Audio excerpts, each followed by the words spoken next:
नाज़रीन, अवामी न्यूज़ में खबरें सिलसिलो जारी है। वक्त के खेपरो में खबर ॾींदारो। कुछ ॾींहं अॻु पुरसरा नमूने मीरपुर खास में बेदर्दी से कत्ल कयल फातिमा गाओ जे मुड़स मोहम्मद बख्श मरी जी अगवानी में खेपरो में एहतजाजी मुज़ाहरो कयो वियो। उन मौके ते हिननि अवामी न्यूज़ सां ॻाल्हाईंदे चयो त असांखे मुखालिफ़नि खां ख़तरो आहे। असांखे DIG मीरपुर खास इंसाफ़ ॾियारण सां गरोगोर तहफ़्फ़ुज़ फराहम करे। हिननि जो वधीक चवणु हुयो त अॻु में तक़रीबन 10 महीने जे 6 तारीख़ ते मूं सिटी कोर्ट कराची में प्यार जो परणो कयो शादी की फातिमा सां। पोइ हिन जा जेके माइट हुआ तब हिन जे जान जा दुश्मन थी पिया ऐं मुंहिंजे जान जा दुश्मन हुआ। असांखे माना थ्रेड हिननि जा धमकियूं हुया।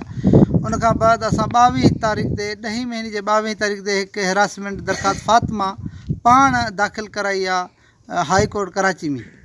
उन जी पहिरीं हेयरिंग थी आहे 29/10/2020 ते।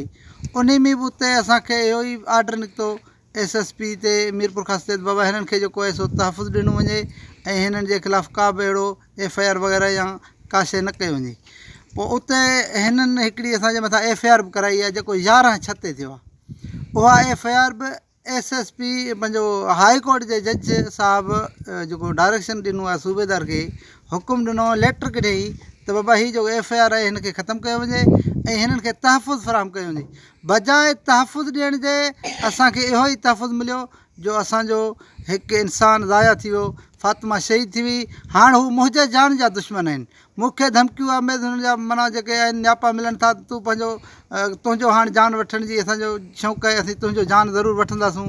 सो लिहाज़ा ऐं आला अख़्तियारनि खे ख़ुसूसन IG सिंध खे, DIG मीरपुर खास खे, SSP मीरपुर खास खे ऐं जेके हद जा थाणा मूंखे आहिनि सेटेलाइट टाउन मीरपुर खास जिते मुंहिंजी ड्यूटी आहे या हिते PS फुलडियूं आहे सिंधड़ी आहे, उन्हनि खे सभिनी खे अर्ज़ु थो कयां, अपील थो कयां त हीअ जेको हिकु ज़ुल्म थियो आहे लिहाज़ा ई न थिए किथे मूंखे बि न मारे विझनि, मूंखे तहफ़्फ़ुज़ फराहम कनि ऐं असुल जेके क़ातिल आहिनि उन्हनि खे हिकु उबूरी ज़मानत मिली आहे उहो कोर्ट मां मिलियल आहे।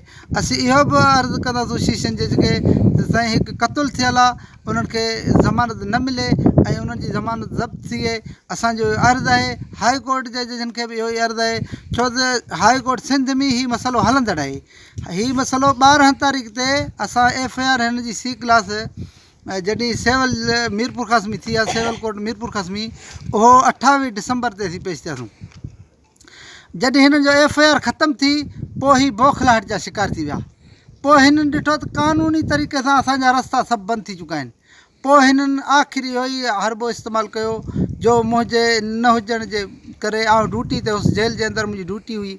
हिननि अची सेंट्रल जेल मीरपुर खास जे कॉलोनी में मुंहिंजे घर में क्वार्टर नंबर 41 जे अंदरि घिड़ी करे अची मुंहिंजी घरवारी फातिमा खे पिस्टल ऐं ॿिया जेके तशदुद सख़्तु तरीन तशदुद हुनजे मथे ते धकनि जा निशान पिणु हुया। उनजे करे हुनजी वीचारी जी डेथ थी आहे। अलाह हुनखे जन्नतुल फिरदौस में जाइ ॾे। असां पोस्टमार्टम रिपोर्ट मां बि असांखे इहो ख़दशो आहे हींअर सियासी दौरु आहे, सियासी वंगारी आहिनि, थी सघे किथे हू पंहिंजो ज़ोर अप्रोच कराए पोस्टमार्टम रिपोर्ट खे न चेंज करे विझनि। असांखे इहे काफ़ी ख़दशा आहिनि। असांजो मसइलो अञा हाई कोर्ट में आहे ऐं इनशाअल्लाह उमेदु आहे असांखे अदालतनि जे मथां, पाकिस्तान जे अदालतनि जे मथां, मुअज़्ज़िज़ जजनि जे मथां असांखे ज़रूरु इंसाफ़ फराहम कंदा। मज़ीद खबरों और तफसीलात के लिए विज़िट करें हमारी वेबसाइट www.awamiNewsHD.com।